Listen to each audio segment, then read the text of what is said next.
მოგესალმებით, მე სკოტ ფონტანა ვარ და ილია თოფურიასთან ერთად ვიმყოფები. ილია ივნისში თეთრ სახლში შეეცდება თავისი მსუბუქი წონის ქმნის დაცვას დროებით ჩემპიონ ჯასტინ გეიჯისთან.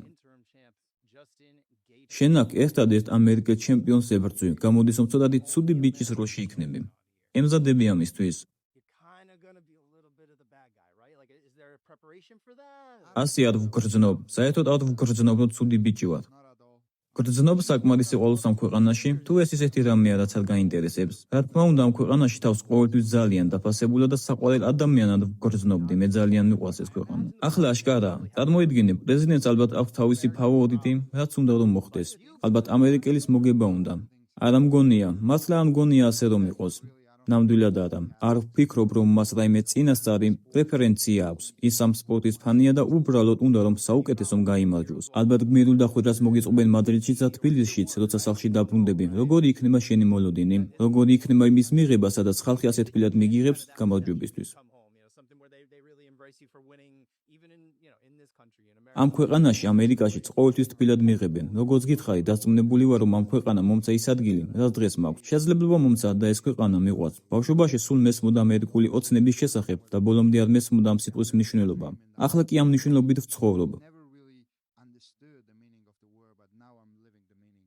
სანამ UFC-ში მოხვდებოდი, მანამდე ყოფილხარ ამერიკაში? არა, პირველად ამ ქვეყანაში სწორედ UFC-სთან ერთად ჩამოვედი. რა იყო შენი პირველი ფიქრი, როცა ამერიკის მიწაზე დაეშვი? რა იფიქრი ამ ადგილზე? საოცარი იყო ყველაფრის ნახვა. ეს უზარმაზარი შენობები და ეს ყველაფერი ისეთი შთამაგონებელია. გრძნობ, რომ ამ ქვეყანაში ბევრი ადამიანია, ვინც მასშტაბურად აზროვნებს და დიდ საქმეებს აკეთებს. მარტო შენობების ნახვაც კი საკმარისია. ვიღაცამ ჩემნაირმა, ან შენნაირმა წარმოიდგინა მონსტრის შენობის აშენება. ერთი რამ არის ვიზუალიზაცია და მეორე მისი რეალობად ქცევა. მიყვარს, როცა ხალხი დიდზე ფიქრობს და დიდ საქმეებს აკეთებს. სწორედ ამას ვგრძნობ ამერიკაში და კიდევ ერთი რამ, რაც ამ ქვეყანაში მიყვარს, ისინი მართლა აფასებენ ტალანტს. მართლა მხარს უჭერენ მათ, რაც გვეხმარება მივაღწიოთ ჩვენ მაქსიმალურ პოტენციალს. იმიტომ რომ როცა გრძნობ, რომ ხალხი აფასებს შენს ნიჭს, შენს შრომას და მთელ იმ ძალისხმევას, რასაც დებ და გრძნობ მხარდაჭერას, ეს გეხმარება შენი უმაღლესი პოტენციალის განვითარებაში. ეს მიყვარს ამ ქვეყანაში.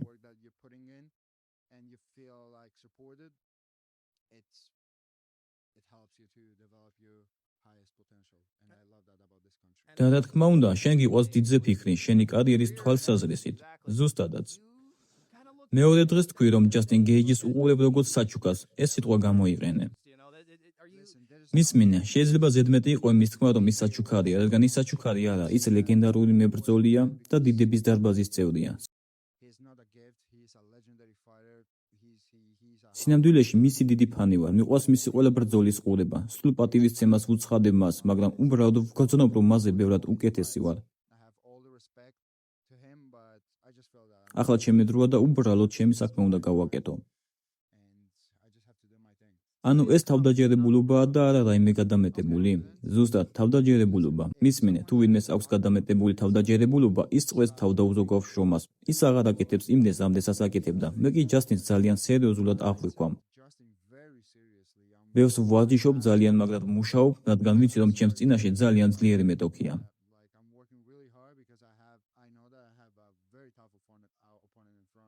გასაგებია და ისევ დიდზე ფიქრს რომ დავუბრუნდეთ. დარწმუნებული ვარ, რომ დიდი მეტოქეებიც გყავდა გონებაში. ყოველ შემთხვევაში ეს ბრძოლა გამოჩნდა.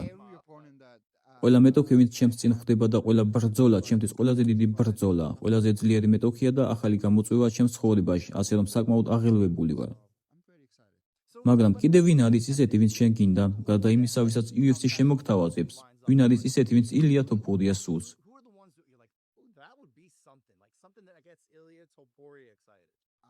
ბრძოლა ისლამ მახაჩევის წინააღმდეგ მესამე ქამრისთვის. ეს იქნებოდა რაღაც ძალიან დიდი, რაღაც ისეთი. მაგრამ ამავდროულად ეს ბრძოლაც გეიჯისთან რთული იქნება, რადგან ყველაფერი. იცი, საქმე მხოლოდ ბრძოლას არ ეხება. საქმე ეხება ღონისძიებას თუ სად გაიმართება ის, იმ ხალხს, ვინც დაესწრება. არ ვიცი, ეს უდიდესი შესაძლებლობაა. უამრავი თვალი იქნება ჩვენკენ მოპყრობილი და ამის გამო ძალიან აღელვებული ვარ. ძალიან აღელვებული.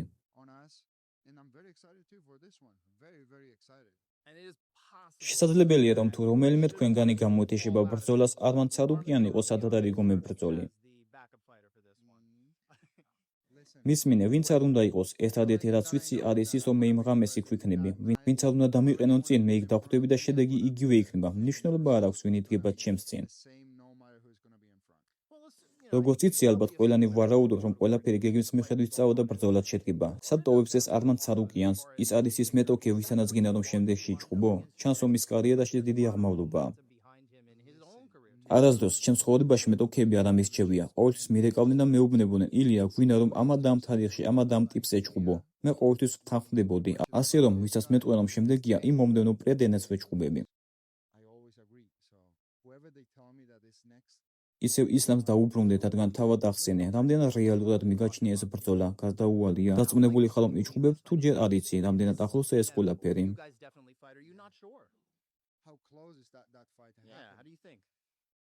ძალიან ახლოსაა. UFC-სგან არასდროს იცი თუ რას გეგმავენ. ვინ წარმოიდგენა, რომ თეთრ სახლში ღონისძიებას ჩაატარებდნენ, ასე რომ ყველაფერი შესაძლებელია.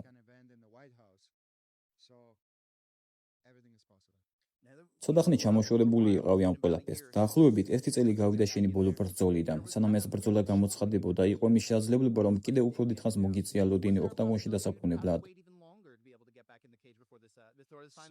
ჩემი პრიორიტეტი იყო პირადი პრობლემის მოგვარება, რომ გონება სწორ ადგილას გქონოდა.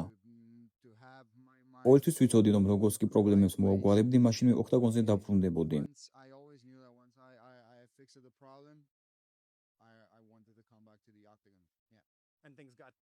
ახლა ყველაფერი მწყობრშია? ყველაფერი რიგზეა, ყველაფერი კარგადაა. თავს იმაზე უკეთ ვქოცნობ, ვიდრე ოდესმე და მზად ვარ როკ-ენ-როლისთვის. აპირებ უფრო აქტიური გახდე, როგორც წესი წელიწადში ერთხელ ან ორჯერ ჩხუბობ ხოლმე. გინდა რომ წელს მეორე ბრძოლა ჩაატარო. ვისურვებდი და იმედი მაქვს ასე იქნება. ძალიან მინდა რომ წლის ბოლოს ჩემი მეორე ბრძოლა მქონდეს. ნახოთ რა იქნება. წლის ბოლოს ისინი ყოველ ნოემბერს აქ მოდიან ნიუ-იორკში, მედისონ სკვერ გარდენში. რამდენად გიზიდავს ეს ადგილი? როგორც გითხარი, ყველაფერი შესაძლებელია. შენაცვლად ჩემპიონები თეთრ სახლში ოვალურ კაბინეტში იყავით. გქონდათ კომუნიკაცია პრეზიდენტთან. რა იყო შენთვის მოულოდნელი ამ შენობაში ყოფნისას? ეს ხომ ისტორიული შენობაა.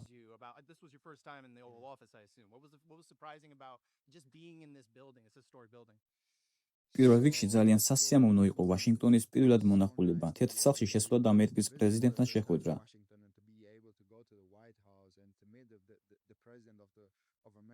ეს იყო საოცარი გამოცდილება, რომელსაც ცხოვრების ბოლომდე მეხსიერებაში შევინახა. უეჭვილად ყველაზე მეტად რამაც გამაუცა იყო ის, თუ რამდენად კეთილი აღმოჩნდა ტრამპის სინამდვილეში.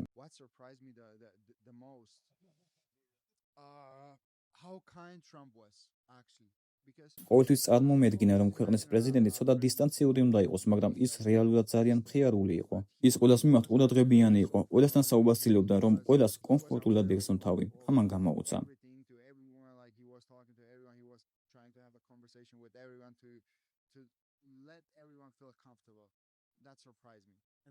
ბოლო რაც უნდა გკითხო, ეს უნიკალური ღონისძიება ბევრი მიზეზის გამო, მაგრამ მთავარი მაინც ისაა, რომ ბრძოლა გარეთ ღიად სისხლში ტარდება.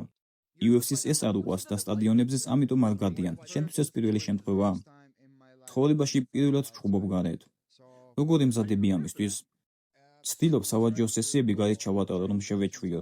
ასევე ვცდილობ ვივარჯიშო ზუსტად იმ დროს, რა დროსაც ჩხუბი მიწევს. ვცდილობ მაქსიმუმი გავაკეთო. ოქტაგონს გარეთ არ ვდგამთ, მაგრამ ვარჯიშების დიდი ნაწილი გარეთაა.